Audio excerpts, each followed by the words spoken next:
Everybody, Jaco here. Welcome to The Bottom Line. Thank you for your support. Thank you right off the bat to Patriot Mobile, Storyville Coffee. When you partner with those two organizations, you are literally helping rescue children from human trafficking. So why don't you check out StoryvilleCoffee.com, get some coffee shipped straight to your door, #1 roaster in the USA, and check out PatriotMobile.com. Glenn and Jenny's Story is going to take care of you. I've got an amazing guest, a friend. I consider Sherrona a friend, a patriot, and really I enjoy conversation with Sherrona because it's of sound mind and it's intellectually honest. Sherrona Bishop, America's mom. Thank you. Welcome to the show. Gosh, Jaco, thank you so much for having me. And I think our conversation today, I hope is going to be really empowering to the individuals in this country who are acquiescing their authority and their God-given authority, by the way, to a figurehead. And so I'm very excited to have this conversation. Yeah. I want to just dive right in. Unbelievable respect for you, for what you and your family, what you've gone through. You know, people are refined in fire, you know, and we are called to be sharpened by iron and in the fire, and you temper steel in fire. I mean, so knowing your story, knowing what you've gone through, but you know, and you can go there if you want to, but I want to just dive into right to the jugular. I'm excited about our future in the country, but I have a very sober perspective of there's a lot of gaps to fill. And I think, you know, we'll cover a lot of topics today, but one thing I really want to cover with you is yes, President Trump's elected. Yes, an election went the way the people wanted it to go. I think by the providential hand of God, and by God's help and God's grace, and by the sheer will of the people showing up for once. But the system we're going to talk about is not fixed. And we're talking about election integrity and how things happen. Can we just dive in there? Can we start there? Government has this really unhealthy record of expanding itself and never shrinking itself. If it is allowed to grow, it does not independently say, we should really eliminate programs and give money back to the people. That's never going to happen. And I think the desperation that we have felt through the last 4 years was watching a massive expansion of government. We saw massive authority given to bureaucratic offices, 3-letter agencies that people have no understanding of how they're working, how they're operating, or who's giving them the authority to go after everyday citizens, to change definitions and terms, legal terms, in order to make someone like you a domestic terrorist because you speak against your government. The unprecedented actions of this previous administration don't happen alone. They are activated and they are carried out by the people who work in these departments and agencies who were willing to do that to us. It's a long time ago I read the book Ordinary Men, and it is the story of the final solution and the Polish police officers who were used to carry out the mass murder of not just Jews, but any political dissidents at all, but largely Jews for sure. And these were men that had never murdered anybody. They were your good local police officer. And the book kind of goes into what makes someone be willing to become genocidal maniacs when they've never even, abused their authority in that manner before. They're not homicidal maniacs, but yet they become that. And the bottom line is, so many of us got to test ourselves and really see who we are, what we would do. And you said, tested by fire. I don't think that my husband and I and our family have gone through the worst. Obviously, I've watched people be thrown in prison, in isolation for years, no due process, all the things that we've all watched on the alternative media, to people who attended January 6th or spoke at their school board meetings, or just quite frankly were too loud and too vocal to this government.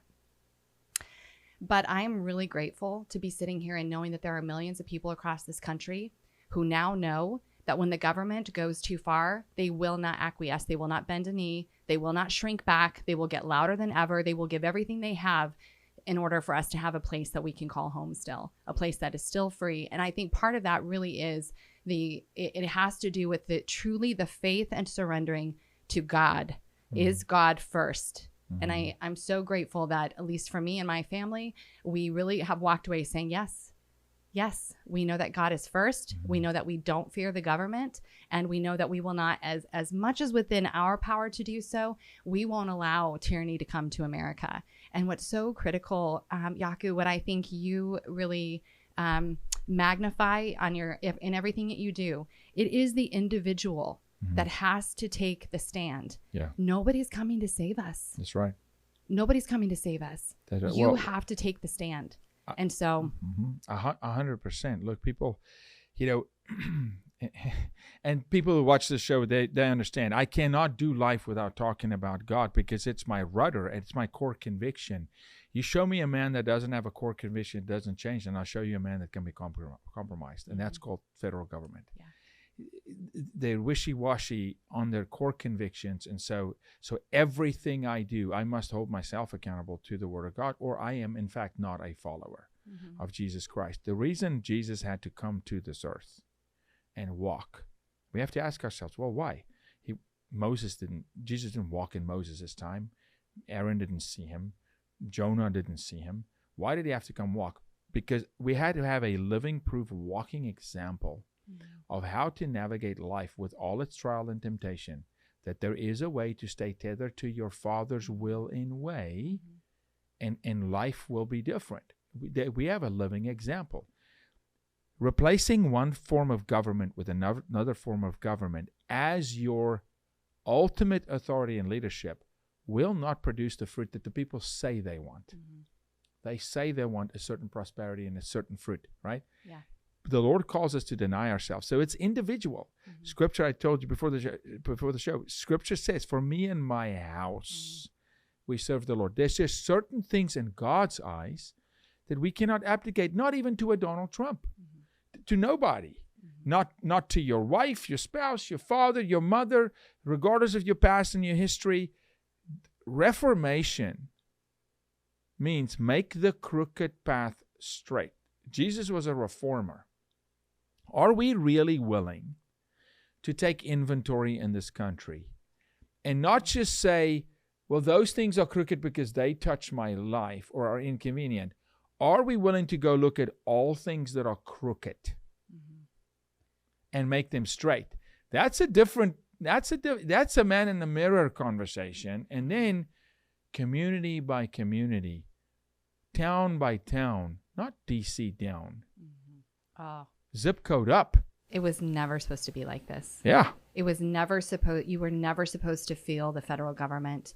You were never supposed to feel even your governor of your state. Yeah. I mean, the amount of regulation and invasion and what we call interference in our daily lives. I know there was a book that was written about all the number of laws we actually break in a day because there's so many laws. I think the average person breaks like 50 laws a day and doesn't even know it because the government, that's what they're good at. They're good at expanding.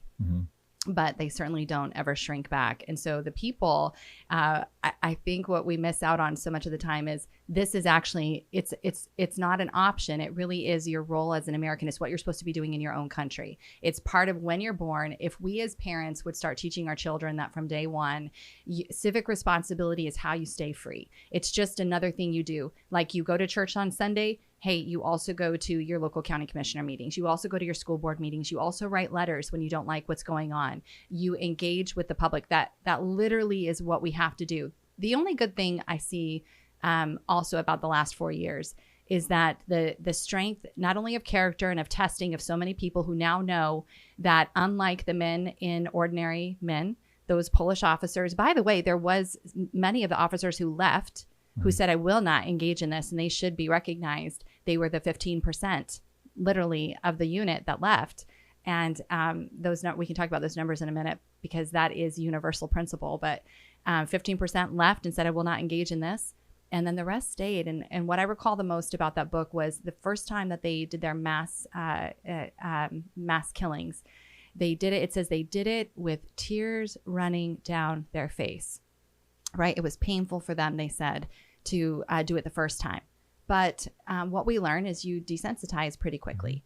And if we take that same principle of desensitizing, or this is just what we do, this is just the norm, and we applied that to actually teaching patriotism to our kids, duty and responsibility, not just for those who are in military, but if you are an American citizen, I think we would see a massive expansion of personal responsibility. Yeah. And that's what we're hungry for. Look, in our fight to combat human trafficking, right? So when we look at, I say this, someone asked me the other day, Jaco, what's the worst human condition that you can imagine? And I said, to be a sex object and a slave of someone else. And they said, well, there's suicide. I said, no, suicide's not the worst. Suicide's final.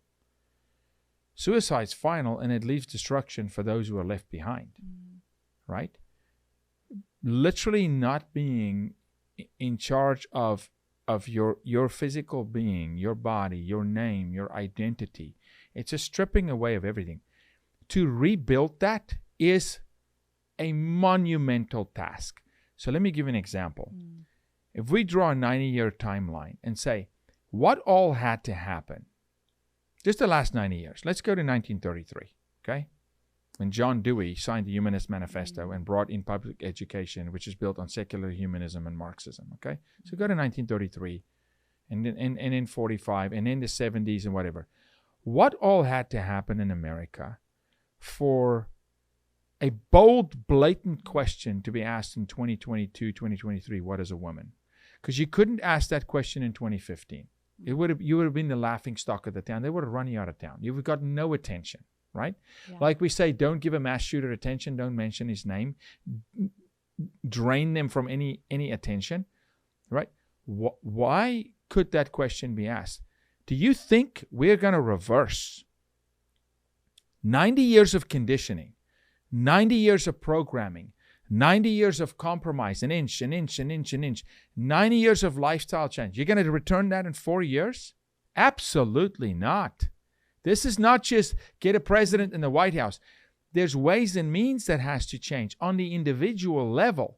How a man sees a woman, how a woman sees herself, how a man commits to a woman to a man, the sanctity of marriage. What does it mean? Is my word my bond? What is a yes? What is a no? This doesn't change in 1,862 days of a presidential campaign. This is massive amounts of work. Yeah. Now you talk about how pastors have slipped and not preached the full gospel. It's a watered-down gospel. Yeah. You've got denomination splitting. You got the Methodists believing you can be trans and lead the church. You don't turn that in 1,800 days. There's a work in front of this nation to not go forward, to just get back to where we once were. I have this saying, and I stand on this. If God would raise the founding fathers from the grave today, the signers of the Constitution and the Declaration of Independence, I guarantee you they would say this: how in the world have we given you a nation free from a tyrant king, where we come to abolish slavery, and 248 years later, you've gone backwards. And you did not build one bit. Oh, you built buildings and cities, but culturally, family, the foundations of life, God, family, country, flag, honor, servitude. You've not built on it. You've become all about self. You are killing babies in the womb. How did you go backwards? They would be ashamed. We've been bad stewards of a precious gift, Sherrona. Bad stewards is really a great statement and an understatement at the same time. I was reading a book recently about Sam Adams, and they would hang effigies of these tyrannical governors and burn them, and they would raid their homes, and they would literally boot them out of town. They would drive these people out of town. The fear that has been instilled in Americans today, that your life will no longer be the same if you dare to stand up. All your comforts will be taken from you. You won't have Netflix anymore. We'll make your life as difficult as possible if you stand against the government. That's an age-old story. And yet our founders were willing to overcome that. Right? They, for whatever reason, this very small group of men who saw that there was a path forward to absolute freedom where you really could self-determine. And to your point earlier too, when we were talking, it's not freedom to do whatever. It's not whatsoever thou wilt. we're not the satanic Luciferian organization here. It's doing what is right. It is for the sake of doing what's right. Right. So it's not a free for all. That's not the kind of freedom that we're talking about. It's free to do what's right. And I think it's interesting that they not only did they sacrifice their immediate, and I think almost all 56 signers in some way either lost everything they had, thrown in prison. There were still consequences. There were still tons of consequences after the Constitution was signed. And they were willing to take that because they saw there really was this opportunity for real freedom. We joke and we laugh about the tea being thrown in the harbor and, for taxes. They finally, that was the last straw. But the reality was they had no control over their everyday. They had no economic control. They couldn't determine their own form of commerce in America, even though they're, 3,000 miles from the crown. They didn't have the right to define their own lives. And they used to actually take that serious. And what I am not someone who says burn it all down. I'm really not. But I also understand that with all the comforts that we have, the old adage of good times make for weak men make for bad times make for strong men. That is absolutely where we're at right now. And here's the problem that I'm seeing is even with Trump being back in office, already I see people, they're celebrating, they're jumping up and down. We don't have to do anything to defend this. And I'm like, what are you talking about? Yeah. There is a whole cast of horrendous bad players who need to be criminally charged, who need to be prosecuted, who need to be imprisoned. And if if the people aren't documenting this stuff, it's not getting done. I think about Derek Ziegler. Is that who I'm thinking of?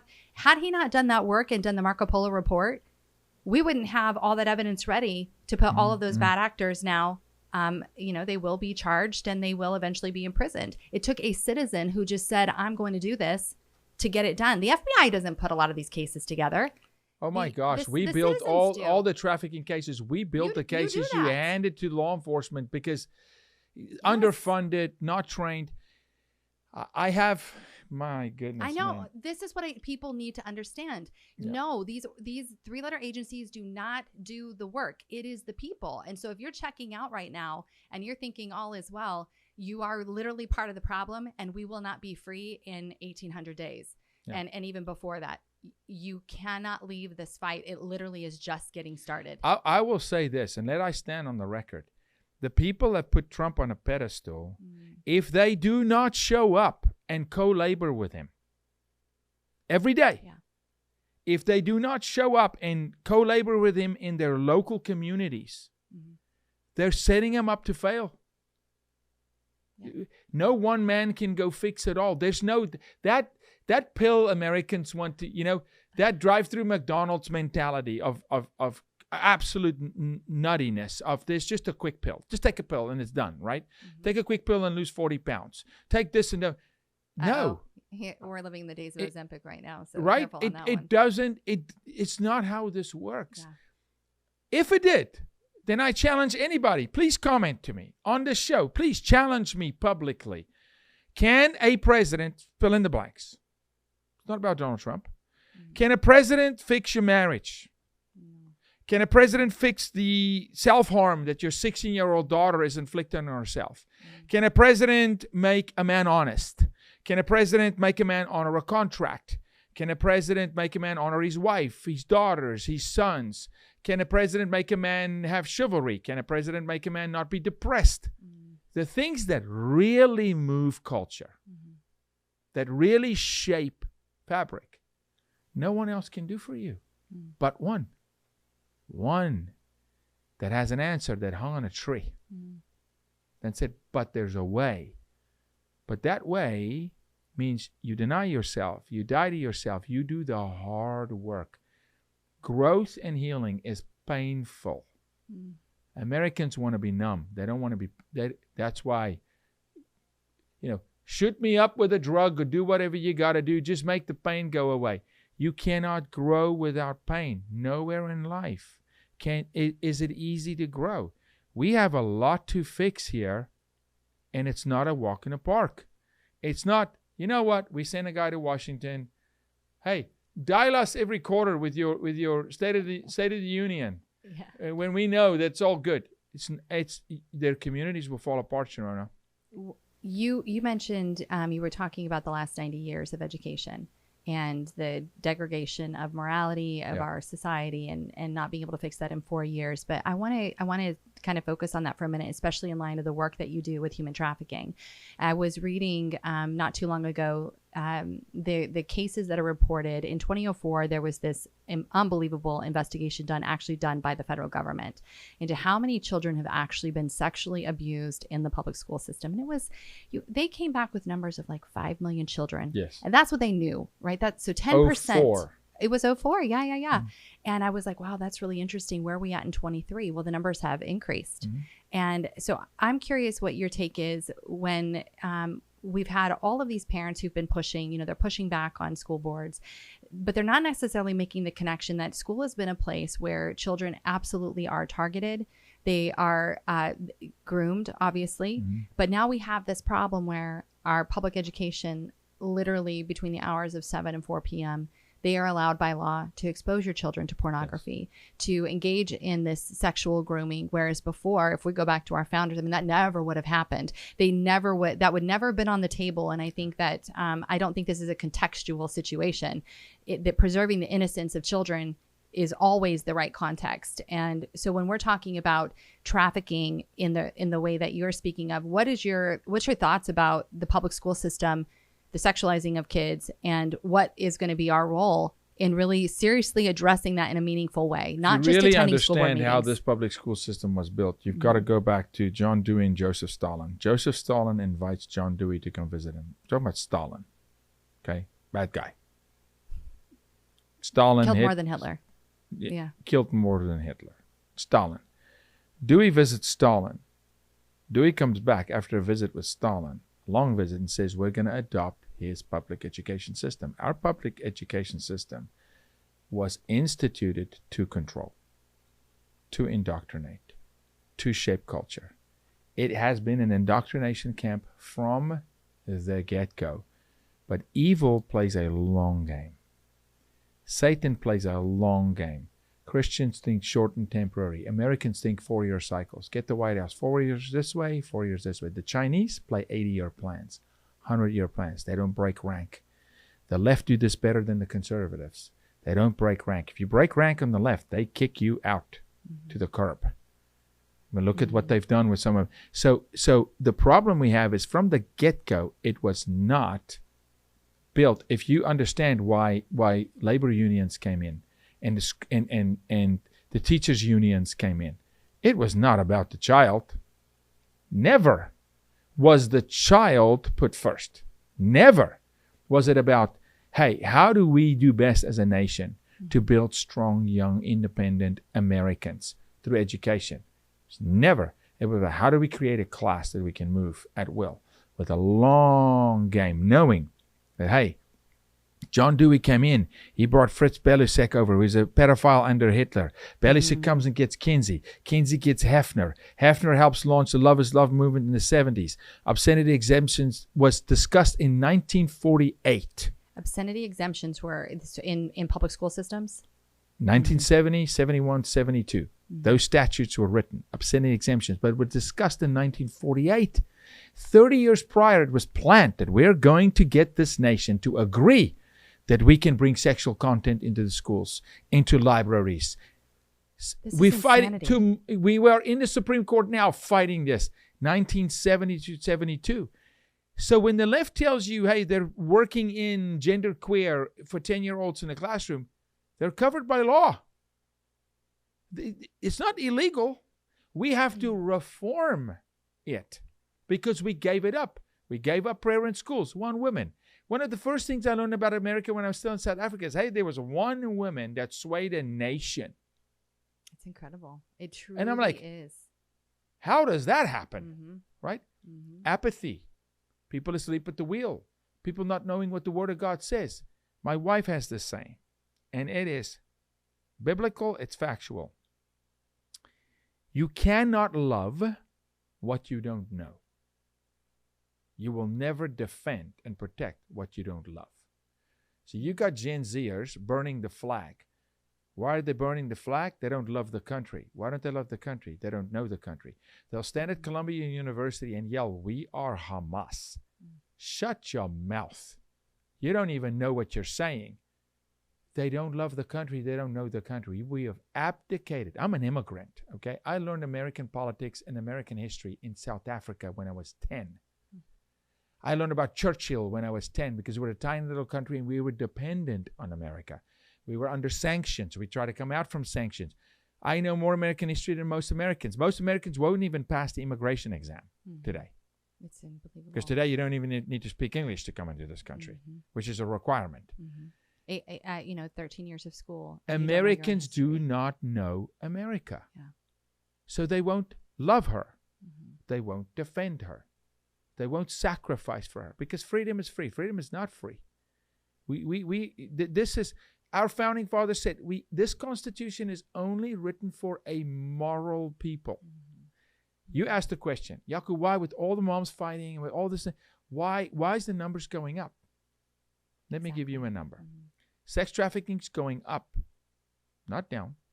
Sex trafficking arrests went up under Trump because he unlocked with an executive order. I stood with him. I've got the pen he signed it with in my home library. I stood with him, 4 feet from him in the White House. Praise God. He was a champion. He's going to be a champion again. He's going to do what he's going to do, and he's going to do the right thing. He is going to do the right thing. It doesn't matter to the extent that people think it matters in our fight in sex trafficking if American men are the number one demanders of sex with children. A law doesn't make that straight. What makes that straight then? A conviction from God. A personal conviction to say, I am convicted that I'm outside of the will of God. Now, prosecutions help to urge on convictions. Yeah. I say line them up in the public square, okay? Yes. Brand them in the public square. You touch a child, you don't even get to get the death penalty. You're going to suffer in the public square. Look, nothing makes a man's heart right other than a conviction from God, than the Word of God. You can make laws. We're not enforcing the laws. 254 counties in Texas, okay? Yeah.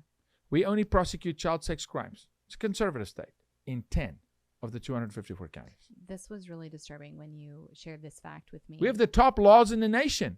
And so why is that? Because the people that were asking to make the crooked path straight are the very people drinking from the poison well.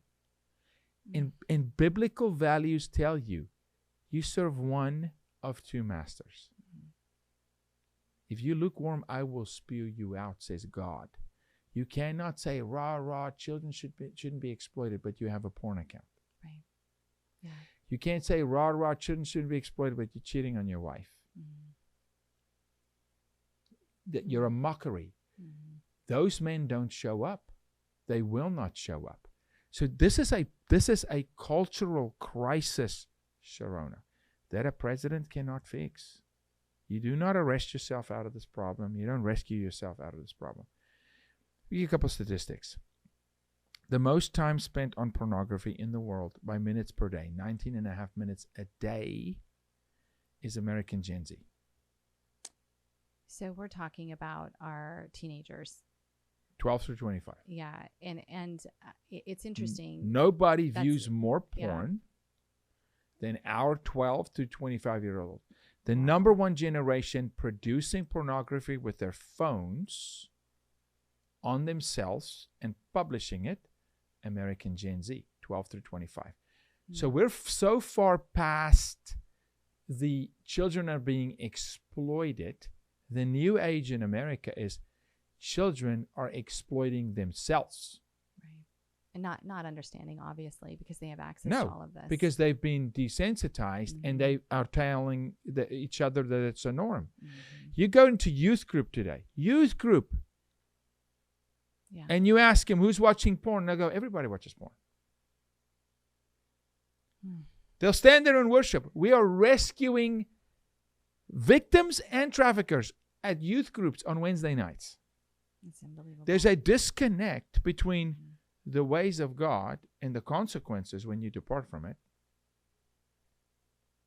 I want to get back to the point where Moses strikes a rock when God tells him to speak to a rock. And purely because he strikes a rock, God says, you're disobedient, you will not see the promised land. Right. And Joshua goes to the promised land. Quick and speedy. And I do think that that's a huge component. You know, my husband was in criminal justice for 24 years in the state of Colorado. Sex assaults on a 12-year-old or higher is 6 months of probation. We're not even prosecuting for sex offenses on kids in the state of Colorado anymore. So they're obviously, if we're just talking secular means and the swiftness of justice to defend the kids, the problem I think we're going to continue to see is that there's been, again, the people that we esteem, teachers, administrators, those in these positions of trust and also in positions of authority. I mean, I raised my kids to respect authority. I'm having to tell them, don't respect this though, or if you see this, this. I mean, it's just a thing parents are having to do now. But my point is that when that is made natural, it is normal. It is just what we do now, and you can't do anything about it. To me, in order to change the country, to bring us back to this core of morality that's necessary in order for America to survive and thrive, there has to be a complete and total overhaul of public education, period. 85% of the country, of our kids in this country are in a public education institution. It's just the way it is. So to say, you know, everybody homeschool, they're not doing that. We did see an exodus for a while during COVID, but myself included, I put my kids back in our local public school. I live in a small community. I felt this is an alternative I need to take advantage of right now. It's not the right one, I don't think. And yet I'm still doing it. And I'm involved, I'm there, you know, all those things. And Texas has passed very strict laws now. We're no longer allowed to expose them to this pornographic material and all of these things. But I know, and you know, people are still doing it. And when I give numbers like that, 10% of students who are in a public school are going to be sexually assaulted. Yeah. That's what's reported. Even for me, I look and I say, what is the problem here? Why is it that I'm still willing to do that? I'm still willing to put them in a public institution, knowing what I know. And I think this kind of comes to the crux of things. And I think this is really, really critical to the changing of our country, the direction that we're going. Oh, my goodness. You're speaking, Sherrona, I'm sorry to interrupt you. You were speaking. Remember, I'm going to go back to what I said earlier.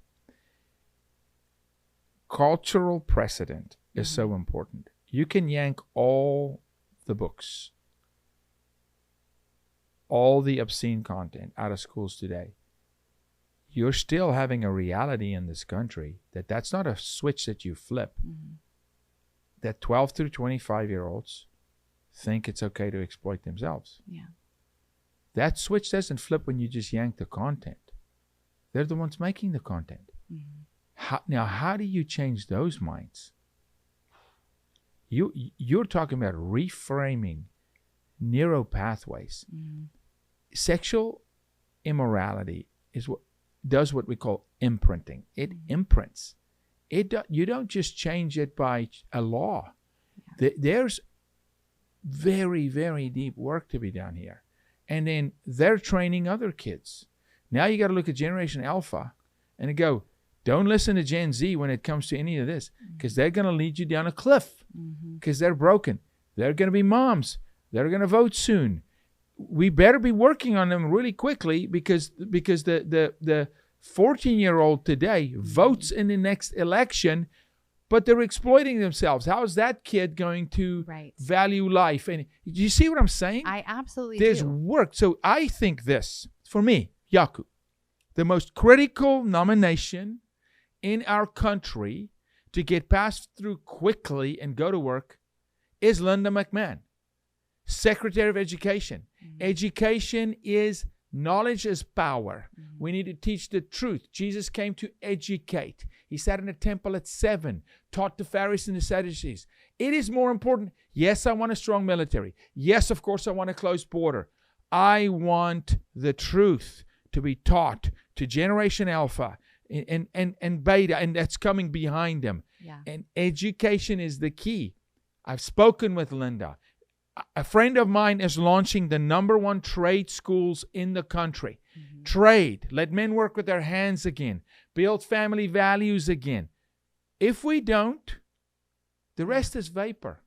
I like that we can take this horrendous situation I just described, and here's where the positive really begins to happen. There are people who have been watching, who love this country and are watching the decline, and they've stepped into these positions. Linda could do anything she wants to. Linda McMahon, I grew up watching WWF every Saturday morning, by the way, my brothers and I, every Saturday morning. And to see someone like that, again, the individual saying, I'm going to step in. I know I can do something here, and I'm going to use all my authority and all of the influence that I have to make a difference for these kids. Because I can tell you, when it comes to the most critical part of advancing America, our education system, what is going on with our kids, this is an agreed upon system. We keep perpetuating it. If we don't bring back innocence, if we don't restore a patriotism and a knowledge of God, if not a love for God, some of the smaller communities do it better. I love the culture that we're creating where I live. But if we don't do that, then yes, we're raising a generation that's not only exposed to all the things you said, but they don't have the conviction. They don't have the conscience. That spirit, that conscience is toned. It's muted even because there's no reference to God in schools. Certainly these Democrat-controlled states, you're just not going to find that, and you will be punished and you will be penalized. It's just the way it is. I came from Colorado. I'm now here in Texas in a very small little town. And the first thing, I think I told you this when I got here, I said, I feel God again. I feel God. God is a part of the culture here. And I think in these places and times where we're really looking to everyone else to do things for us, we have to make sure that we are doing everything we can in our local community. And even when it's talking about schools, I'm not giving parents a way out, and I'm not condoning public education. But if you're going to use it, you better be involved. You better be there. You better be a part of the process. There is a way. There absolutely is. There is a way. I don't want parents to feel, we homeschool, okay? And I don't want people, well, my only option is homeschool. Maybe it's not an option for somebody. My mom was a single mom who taught high school. How would she homeschool? There's single moms today. My heart for single moms. Yeah. Where were you born? I was born in Colorado. And raised, Sixth generation Colorado. There was a time, yes, I'm sure in your upbringing, where the community co-parented. Yes. Where there was a general understanding of what is right and what is wrong, where you would walk down the street and a random neighbor would say, you're about to get a spanking here. This is not what we do. We don't dishonor. I'm going to tell your mom. And the mom is like, right? Yes. We were in fear of our neighbors. Right. Absolutely. And here's what I'm saying, what I want people to understand. I'm going to go to the extreme. Okay. Even under a Joe Biden sleep at the wheel, diabolical, unilateral government, deep state, whatever you want to call it, you still have the freedom in this country to select your friends. You still have the freedom in this country, still did under Biden, as bad as it was, to go to church. You still had the freedom to worship God in the public square. You could get 10, 15 families together and say, can we stand in agreement? And this is what I'm telling every American family to do today. But they're not doing it because they think it's going to be done from the White House for them. Right. Us, 15 families, do we stand in agreement with certain principles and beliefs? Are we going to hold one another accountable? Are we going to look out for one another's children? Are we going to tell our children, hey, the Jones family and the Brown family and the Pengra family, they're with us. This is what we believe. The Word of God is the absolute truth. We're going to look out for one another. We're not going to ostracize one another. When we make a mistake, we don't cancel one another. We're going to be a tribe that's going to co-parent. That's how you take a country back. Well, wait a minute. Where have we seen that before? The greatest movement in the history of man is the building of the church. It's one man and 12 disciples and a bunch of women who didn't have a bed and walked town to town and lit a fire, evangelism, and said, now you take this concept, own your town, take it back.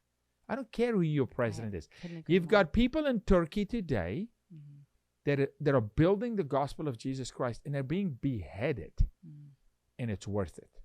And Americans are free, and they don't want to become tribal.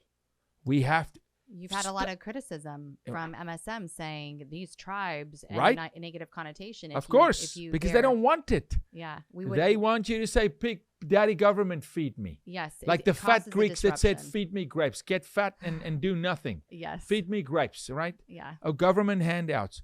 We don't learn. We don't learn. We don't learn from countries like South Africa what it really looks like when you lose your government, lose your borders.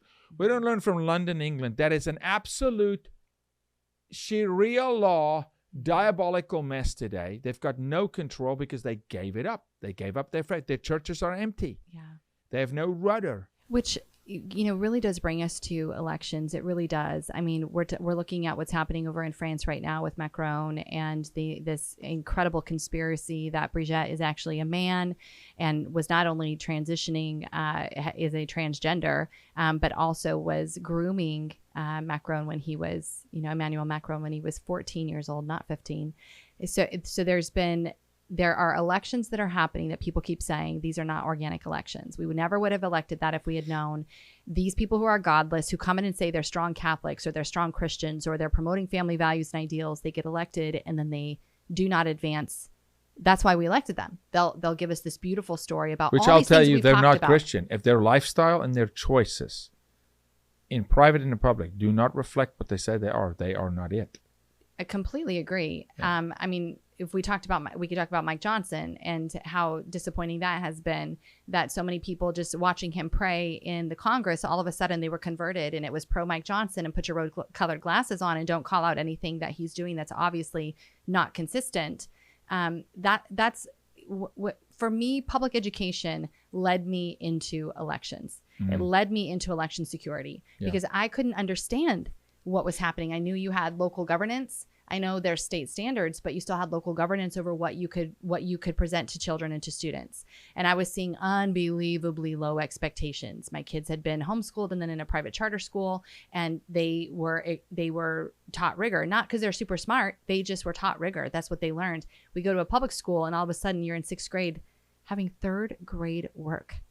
And so of course kids start acting out, they do whatever. I was just trying to figure out, why is there such low expectations in the public school system if we have control over the curriculum? Why aren't they being challenged? And from there, elections really, so much of what's happened, there is a cult. You're talking about the culture at large. We're talking about the people who run the country, who set the standard. They set the tone and temperature of the country. Yes. I mean, as soon as Trump was elected again, we felt the temperature shift. Yes. All of a sudden, people for sure, who were and on we the bad need that. side, I call that air cover. You need an Yeah. Air Force.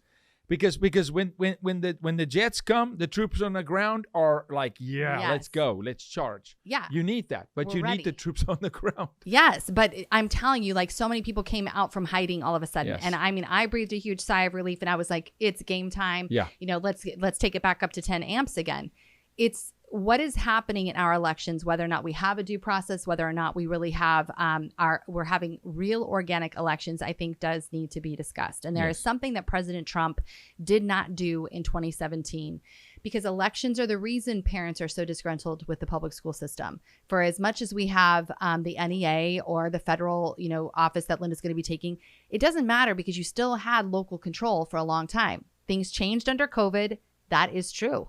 They really did. And our options that were coming out of Texas for books and literature, that has now changed. Yeah. That's getting corrected right now. And so I get all that, but you still had local control. So why is it kids were dumber, really, as far as ignorance wise? They didn't know anything. They certainly are going to learn their history. In Colorado, kids are at 25% on grade average, or on age average for reading and math. 25%. Can read on grade level and do math on grade level. How can that ever be justified? You're right. There is something going on here. Yeah. And so we chalked it up to elections. And I was like, well, how are people getting elected? What happens here? And it led to, obviously, the understanding that there's a lot of sabotage that goes on in elections, from the paper ballots, from mail-in ballots, from machines. I don't back away from machines at all because machines got my house raided. So I know that people are very protective of their electronic voting machines. And we have Tina Peters sitting in prison for 9 years for exposing Dominion's voting machines and what they were doing during our election in Mesa County. So I don't discredit those at all. It is a reality. It has to be addressed because it has the capability to massively change and alter an election versus just a paper ballot, which we know they do that. We know they harvest ballots. We all know that. But what you can do with a machine is very different from what you can do just by taking other people's ballots. So those have to be addressed. But there is something called the Election Advisory Commission. And I just want to make sure that everybody knows, again, when we talk about what can the individual do, what role can you play?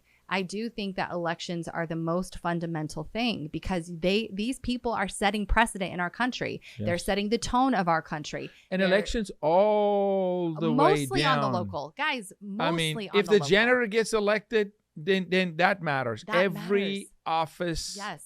student body president, Your treasurer. and up. Oh my goodness. You know that your treasurer is the one who starts the process of taking your home if you didn't pay your taxes? Like, that matters. What is their discretion? What's their understanding of the Constitution? Like, every local office especially really, really matters. And so there is a commission. It's the Election Advisory Commission. It's 4 people. President Trump did not take care of that when he went into office. He left he left Obama's picks in that position, and they oversaw federal elections. They have a massive budget. They funded NGOs all over the country that were supposed to be aiding in elections. I don't really know what they did, and I'd never heard of them until I just saw them recently. But in my belief, I would allege that it is a massive money laundering scheme, this organization. But nonetheless, the commission itself is supposed to oversee our elections and make sure that we are following federal law, which means the most secure election process possible. And what does President Trump want? He wants paper ballot, hand count, one day elections and ID, voter ID. I always say this, when the logical solution, when Farmer John walks up and say, oh, I know how to fix that, and he fixes, and you go, no, that's just too simple. It's too easy. It needs to be very complicated. No, Grandpa knows what he's doing. And billions of dollars. Right? Yeah. When they defy that logic, there's a snake in the grass. Because they've gotten away with fraud. Yeah. So this is too simple. No, you need an ID and you vote on one day. Yeah. We need to know who you are. Yeah. You need a proof. No IDs. No, we're going to go create CBP1, create an alter pseudo government for immigration that Congress didn't pass. And nobody's really up in arms. I'm like, guys, that's what I mean when I say there's so much to fix. Because it didn't break overnight. It didn't break in 4 years. Hey, a lot of this happened on the hands of George Bush Sr. and George W. A lot. No Child Left Behind is one of the worst programs we have ever had. It's not just the left, okay? No. It's the right playing with the left. So this is Clinton. This is both the Bushes. Yes, Obama. These are globalists. These are New World Order people who denigrated America and did not love America. Absolutely. They had their own agenda. 100%. So it's going to take a lift, and we cannot think one man or one administration is going to go do it. The public have to now put their shoulder to the wheel. Stop your victory laps. Please. Put your shoulder to the wheel and say, put me in, coach. Yes. I need to go to the front line. I need to go to the battlefront. And we need to we have a window here gifted to us by God, by the grace and the mercy of God. I think what happened with this election is God bought America time. God gave us time to steady the ship, to take us from pointing in the wrong direction to the right direction. It doesn't fix everything, and we need to keep that course. I want to see the day when we never see a liberal government ever again. Because it's going to take time. We would have to shrink government down, federal government into oblivion. It's not 4 years. Well, it's going to take time. It would have to be taught in our schools, though. Correct. This has to become a part of our our history and our teaching. As hard as the LGBTQ radical left has fought to get their history, Harvey Milk and his pedophilia grooming ways as being substantiated through history, through real history, right? Yeah. They want to make him a real icon. Yeah. And all of our kids in Colorado, at least, and I believe California too, have to learn that history in order to graduate. Yes. They're so smart, though. Right? Because they know it has to be written in a book that everyone is consuming, the masses are consuming in order to understand what happened to us. Because language shapes culture. It's so So they redefine that. So people go, Jaco, why are you so up in arms with pedophiles and minor attracted persons? I said, well, number one, are they attracted to minors? Yes, that sounds good. But here's the caveat. All our laws are written on definitions. When you change the definition, no district attorney will take that case to court because the law is now obsolete. Yeah. They know what they're doing. Historically, you can't redefine language. You redefine the construct of a country. You cannot do it. You cannot allow it to happen. Mm-hmm. Ever. Well, how much do we give? Nothing. We give nothing. We give up none. Zilts. That's right. We got to take it back. And we have forfeited too much. Because, man, it's a lot of, I hear people say, it's a lot of work working 2 jobs and raising a family. Yeah, God says you will, in pain, give birth. You will toil, Adam. I'm not sure. In the field. We're not here for comfort, man. Yeah, I'm not sure who. So I think that was part of it. That must have been a CIA psyop also on this American Dream thing, because anyone who has created anything, produced anything, you know this. You give every single day. You're grinding every single day to create the life that you want to have for yourself and your kids. But again, it goes back to that teaching patriotism at home. And this is something obviously in our family. It is very, very real for us now. I think before, my kids thought I was kind of just zealous and crazy about the country, about America and all this and what she stands for and all of that. But when they experienced the abuse of government, when they saw it firsthand. When the FBI. Yes, when the FBI. Came into their bedrooms. Yes. In their home. Yeah. And raided your house. Yeah. All of a sudden, it gets real. Do you know when people really cry out, Jaco, Jaco, help, help, help? When trafficking touches their family or abuse touches their family. And I'm saying, why in the world would you want to experience what my family experienced? This is not part of your testimony. You don't want this testimony. Yeah. You don't want a testimony of 6 years of trafficking in your family, a daughter was raped and abused, or a daughter that sold herself, that can't get her images back from Mark Zuckerberg, no matter what he says. I don't care what he has to say. Put Dana White on his board all he wants to. Show me action. Show me that people are being prosecuted. Show me that you're working with law enforcement to take pedophiles down. You don't want that your story. So why don't we go ahead and fortify and make sure it doesn't happen in the first place? Yeah. Isn't that the way to go? I mean, prevention is better than cure. You know? And these things, if you're looking to preserve the innocence of a country, the innocence of your children, to grow the healthiest children possible, then you have to engage right now. You can't, you cannot leave it to someone else. And quite frankly, I think that people are not considering you have a calling on your life. And yes, it is a mother. I never went searching for this stuff. There was a catalyst in my family that drove me into the political realm. But once I was there, I firmly knew that God was going to open doors that nobody could close.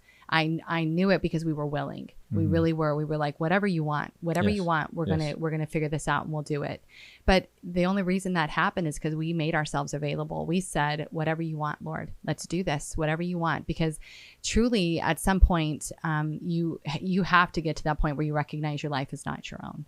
It is not your own anymore. Once you've come to Christ and you've surrendered to him, your life is not your own. And I do believe that if people would embrace that instead of the Netflix and Starbucks culture, they would see rapid change in their community, in their homes first, in their communities, in the schools that they love, the people they love. And nothing is more rewarding when God's using your life to better the life of someone else. There's nothing is more gratifying. I mean, we are here on assignment.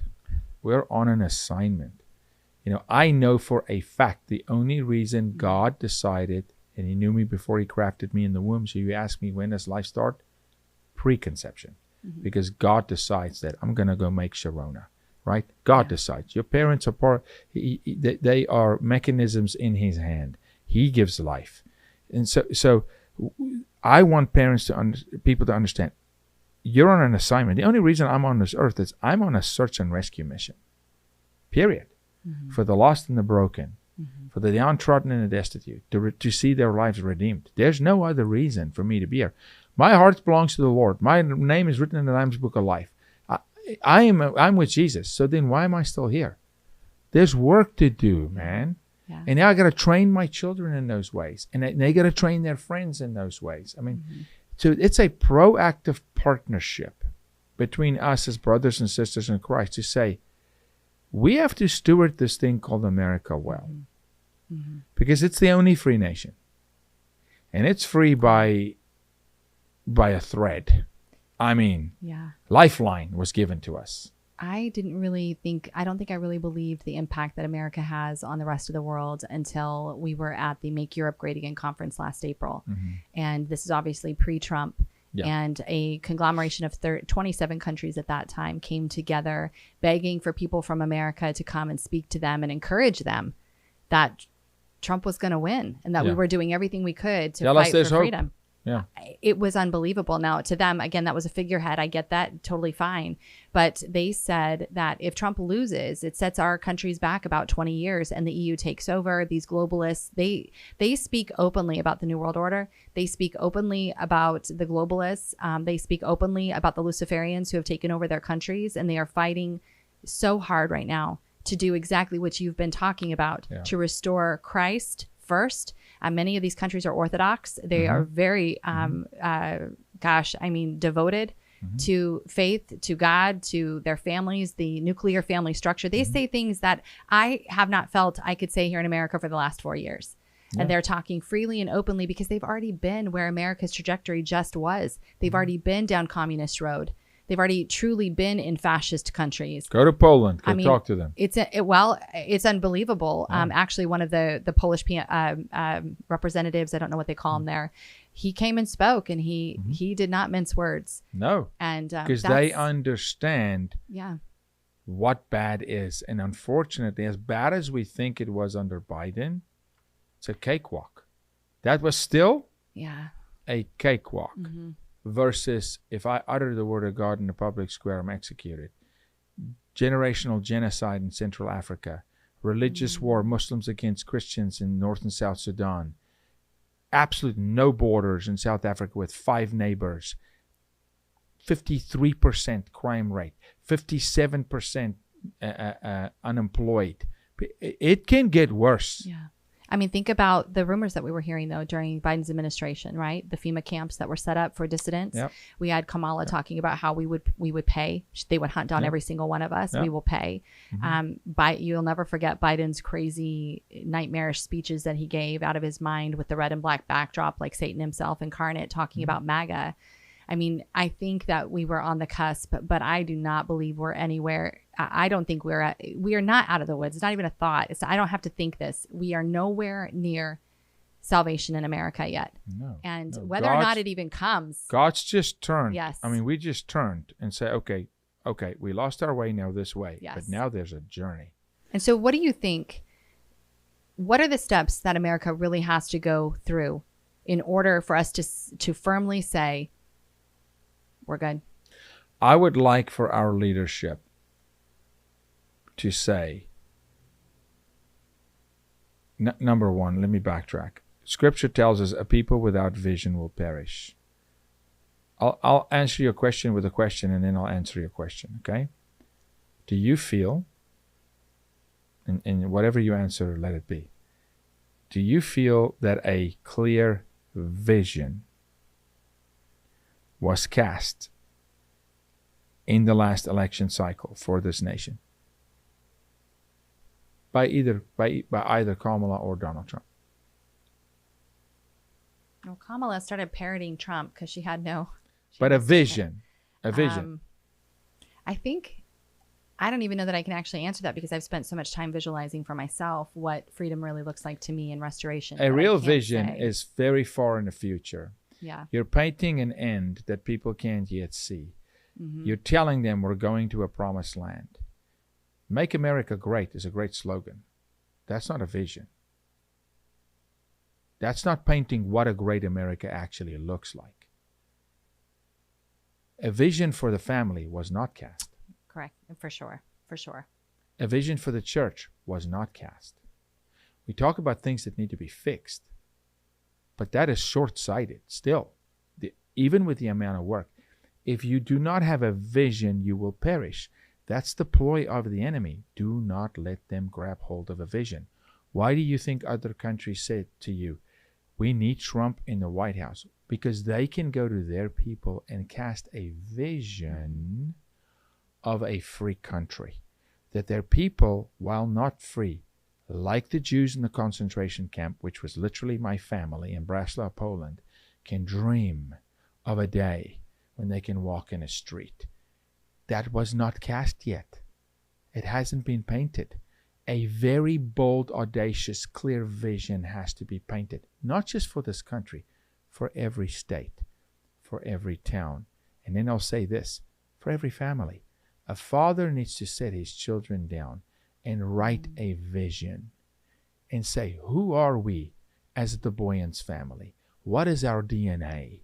What do we stand for? Where is God going to us? What are the words God spoke over our family? Where are you going, 9-year-old? I saw a vision. I told my 9-year-old 2 days ago, God gave me a vision for you.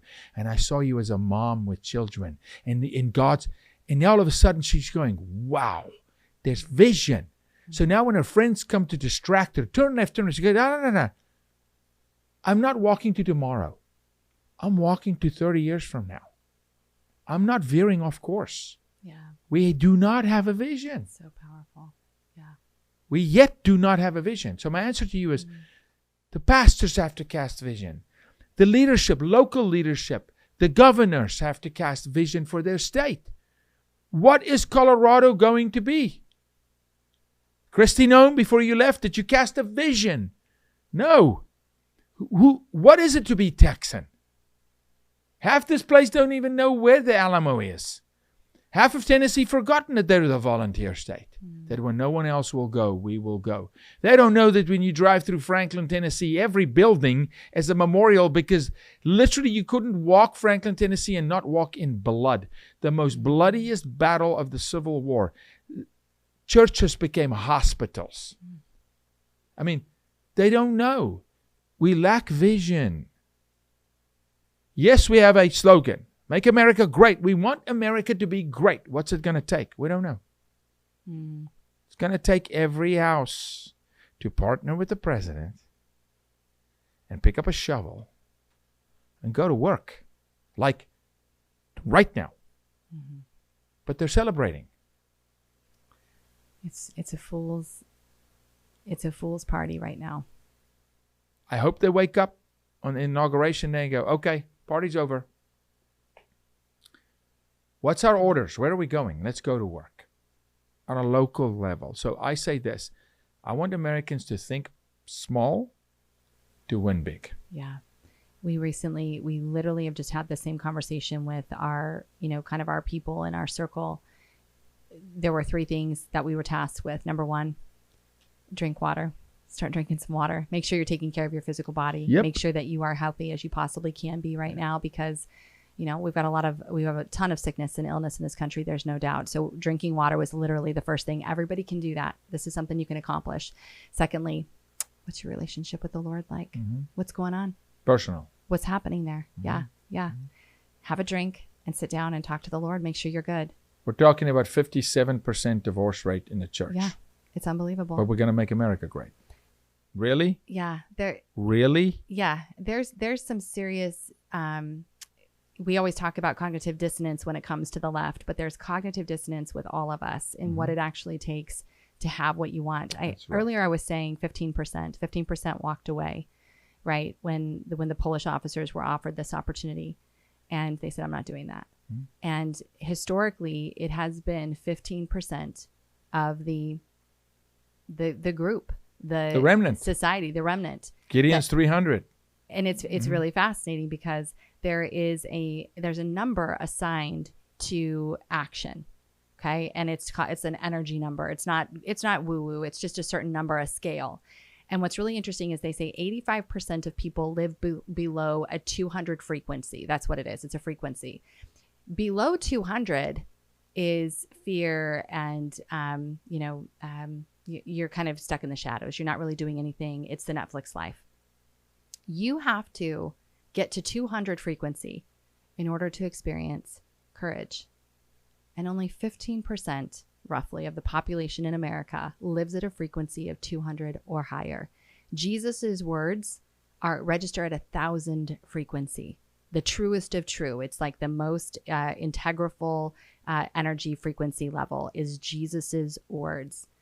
But the majority of humanity, and certainly here in America, we have just enough people, I think, in order to do what needs to be done to secure this nation, especially with people actively always looking for that person who will have courage, who will stand up, who will do what's right, and they're just looking for the next right thing to do. It's tactile. It's practical. I'll make it so practical for people. If you go, well, I'm not a believer, whatever. well, you Americans love football. You Americans, have made football a god. Some. Don't put us all in there, Jaco. Let me tell you something that happened. So a couple of boys in preseason at Oklahoma State University start ministering and start worshiping and start baptizing people. And the first thing I said when I saw it, I said, they're going to win the national championship. They're like, Jaco, they're not even ranked. I mean, sorry, Ohio, not Oklahoma. Ohio State, OSU, not Oklahoma State. I love Oklahoma. Sorry, Okies, the Cowboys. They're great too. Ohio State University, Buckeyes. Lead people to Christ on campus. 1,500. 800 or so baptisms. The players. And I said, they're going to win a national championship. People laughed at me, right? Texas just fell to them, right?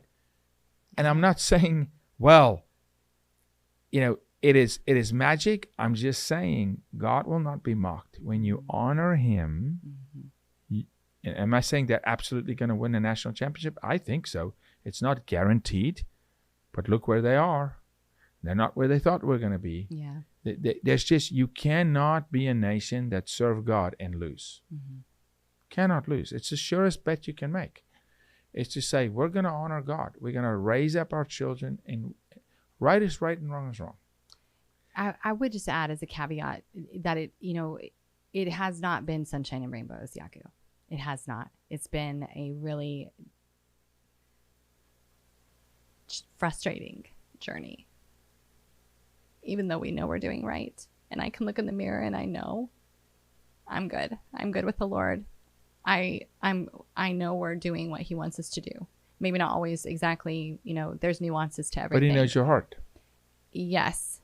And it does not mean that everything is great all the time. It just really doesn't. And I think as we're climbing out of this really filthy state in America, as we're climbing out of the takeover of this LGBTQ radical left, this endorsement of sexualizing of children, the rampant abuse of children and trafficking of not only women and children, but men and laborers, especially with the influx of illegals in this country, it's going to be some very hard days ahead. And I just wouldn't want anyone to think that just because you're doing what's right means that it's going to feel great and it's going to be awesome. No. We have no guarantee.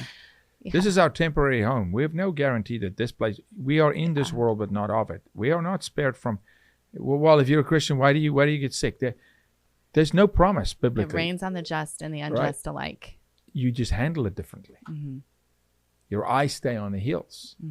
You don't go and commit suicide. You don't go and ruin your family. You don't go and have 15 affairs. You don't go and sell your soul to Satan. You don't go and compromise your values because your hope is not from this world. Your eyes are on the hills where your help comes from. It's on the Lord. No, absolutely not. But there is a cloud by day and fire by night that even in the middle of trial, God gives you a way through. You're never at a dead end. You're never at a loss. You're never at Joe Biden walking through the Rose Garden not being able to find the door of his own house. Okay? This is true. It's never been that bleak. Lost. Yes. You're never lost when you follow the Lord. Yeah. Right? That's and so that is a guarantee we have. Sherrona, I can talk to you for hours and hours and hours. I want to just recap something real quick. People do not think for 1 second elections are secured and all of a sudden we've got nothing to do. We've got to work so hard, particularly in your county judges. Yes. Dallas County, Clay Jenkins has to go. I mean, I'm just getting acquainted really with Texas. We cannot say, well, sprinkle in a little bit of evil. God says a little bit of leaven spoils the batch. It is absolutely not. Compromise nothing. Turn every rock, right? We have to fortify and secure, for me, biblical principles, biblical values. No, we're not perfect, but we're being perfected. And if we're willing for God to perfect us, man, we're in the right path. So thank you for being here. God bless you. Thank you for your input. So valuable, and for all you do. Really appreciate you. Tell us real quick, Sherrona, where people can support you and find you. Well, hopefully, we're on every social media platform. We've been booted off a number of times, but right now we're hanging in. We'll see if Zuckerberg keeps his word. But it's just America's Mom on all platforms and americasmom.net. You can check us out there too. And hopefully we'll deliver some things that just encourage you and keep you focused on the things that actually matter. Thank you. Please check out americasmom.net. Follow Sherrona Bishop anywhere they allow her to be active. And I say fortify your families. Start small. Start in the home. Community by community. And continue to pray for our leadership, for our president, for our country. God bless you. Thank you.